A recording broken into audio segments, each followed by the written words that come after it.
All right. So, yeah, if you're watching this on my YouTube right now, thank you. I haven't made a video in a while. And in general, I didn't know people were watching it, but y'all are watching it. So I will keep making some more. And just for myself anyways, I love videos. But, not going to talk a lot. I learned from last year, even so. I learn every day, but I'm going to make shorter videos. I'll be short, succinct, clear and to the point. If y'all have any questions, any comments, just let me know in the comments. I guess I don't know if they have DMs on YouTube, but I don't know. Go to Instagram on me, whatever. I'll put my social media there. But basically, today we're on day 4 of the Parasite Detox, and we're doing a recap of day 3. So if you remember last year, this is my second time doing the Parasite Detox. And last year when I did it actually with no food at all. So I went 7 days with no food, just water, and I went a whole 10 days doing the Parasite Detox.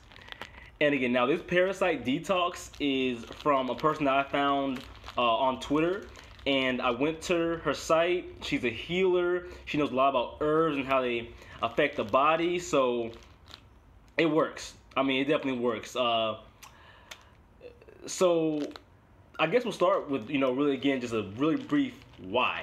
Why am I taking these pills filled with all types of mugwort and, different herbs that are designed to clean your body? Why am I cleaning my body? So, it is estimated that each year, 500,000 people are infected with a parasite in the U.S.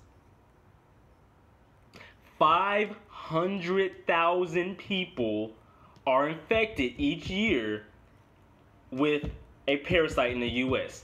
So that's why I'm cleansing my body. I don't want to be a host of a parasite, so I cleanse it out. I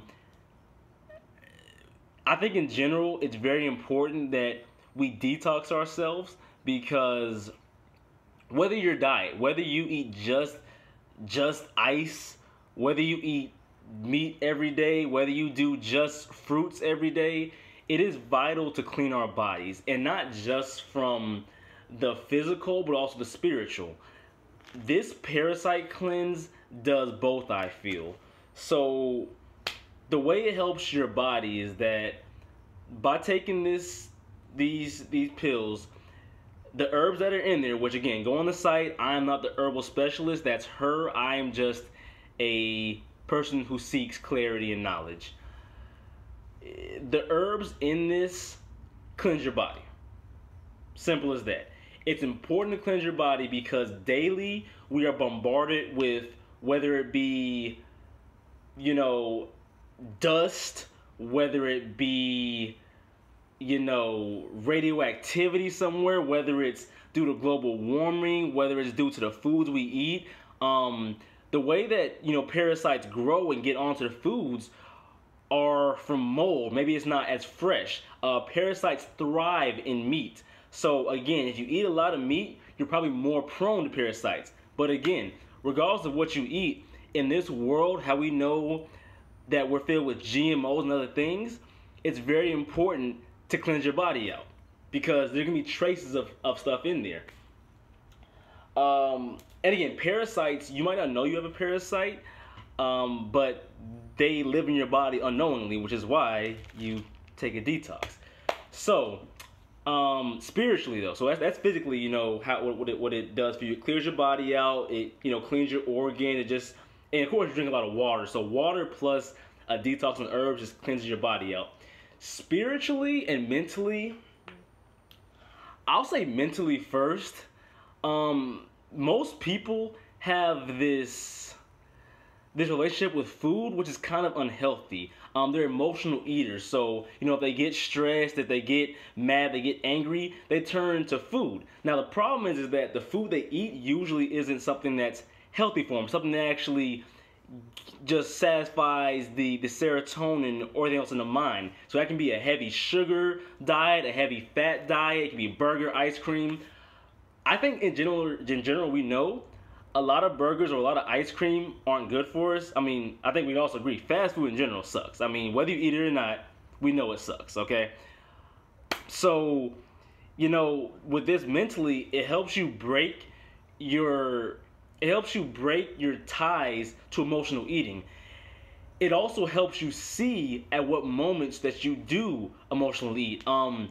Being on this detox, it gives you clarity. So, when you start to reach for food that you can't eat, because of course there's only a certified list that you can eat on this, which is essentially grains and greens. Grains and greens. So, yeah, grains and greens. Um, so with this diet, because you can't eat a lot, it's very restrictive, you're gonna find yourself desiring things, and you're gonna ask yourself why. It may be at times when you are sad, when you are mad, when something's happening to you, but again, it brings clarity because it allows you to see exactly why you're doing this and how to just change your habits, because it's meant to change your habits. It's meant for you not to eat those same things you've been eating. It's meant for you to eat a cleaner, healthier life. And honestly, I can't tell you what that clean, healthy life means for you. You can define it for yourself, but I guarantee, if you are eating wrong, then you know it. Your body's gonna feel it. So, spiritually, how does this affect you? Personally, I believe in spiritual parasites too. I believe that things can attach to you and, affect you. So again, this is a good detox to get those spiritual parasites off. Now, what would a spiritual parasite do? It might block your understanding of other people. It might block your love towards other people. It might block your love to yourself. Spirituality is something that I don't think has to be all mystic. Spirituality is your connection with yourself, the world, and your higher being. So if ever you feel disconnected or you feel closed off, I believe, and others believe, of course, it could be parasites. So, on this journey, I'm doing my yoga, I'm doing my meditation, and I see that the thoughts are getting clear. Some of the thoughts do come up that I think are negative, but again, it's always good to see what's there and let it go. Now, in general, real quick, meditation can do that for you in order to let the thoughts come through. But man, when you're on a cleanse, it's just so much easier to see what habits you have, what words you say, and really, again, just it allows you to see what you want to continue with in your life and what you want to leave. So that really is what the detox is about. And again, the recap only I can give you, sometimes I actually struggle with love, self-acceptance, self-confidence, even though it's kind of hard to tell. And honestly, I'm still working on that, on how to define that, because I truly do love myself. Like, I really like, doing things with myself. I mean, I love going to concerts. I love, and again, not talking to anybody, just going to concerts and just, yeah, this is my boy, this is my artist. Like, J. Cole, I could have went by myself, and that would have been awesome. But luckily, I had my friend go with me. But yeah, I mean, day 3, it was kind of heavy emotional day. I have a tendency maybe sometimes to get attached to people that I shouldn't get attached to, or situations, but that's why I practice detachment from certain things as well anyways. But yeah, day 3, I will say, I'll be quite honest with you, it wasn't that difficult. Last year, when I had no food, just water was difficult, and even maybe 3 years ago when I did my first detox was difficult, but honestly at this point, it's something that is a part of my life. It's not something that I see as something that is like, I have to do detox again.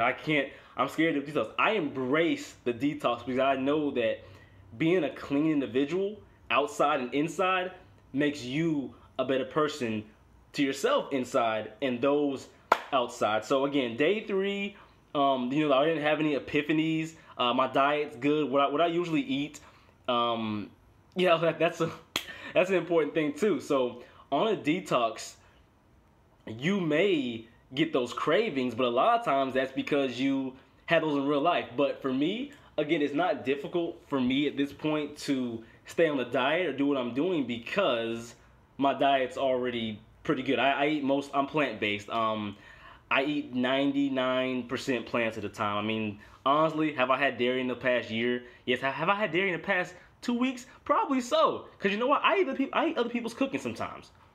I like chana masala, and honestly, I'm thinking now that chana masala might have dairy in it.